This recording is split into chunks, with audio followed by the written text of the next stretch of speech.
I think we can all agree that there are many purposes for grading. Some may think that grading is just a report card issue, but there's so much more that goes into it. Communication, however, is clearly one of the most important things we do with grades. Grades can communicate to parents, teachers, and other staff who play a role in the learning process how a student is doing.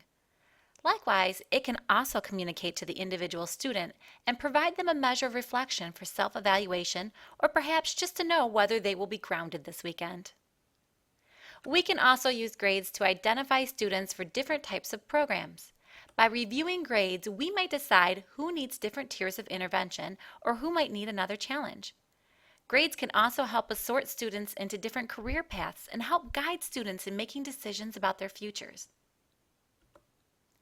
Motivation is an important purpose of providing grades. For some students, but not all, grades can really provide an incentive to improve performance. We also use grades to look at ourselves as instructors and decide if our programs are effective. If we find a lot of students are not doing well in our course, we might step back and look at what is it that we need to do as an instructor to change the way we are teaching so that all students can learn. So if we agree on these different purposes for grading, then why do we even need to talk about this subject?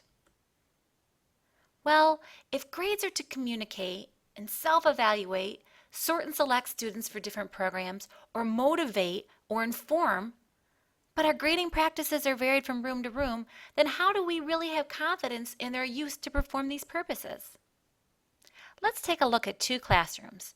Each teacher is teaching the same subject. What if one teacher grades only assessments and the other grades participation? What if one allows extra credit and the other does not? What if one marks down a student 10% for late work and the other marks them down 50%? What if one teacher allows accommodations for non-IEP students and the other does not? What if students are not allowed to retest in one room but are allowed to in another? What if students are provided clear expectations and feedback in one class but not so much in the other? Will their grades still mean the same thing? Will they be something we can use with assurance to make decisions for that child's needs in future?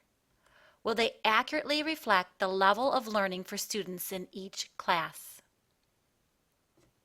If we agree on purpose but grade with such variety, can we possibly fulfill our purpose for grading with fidelity?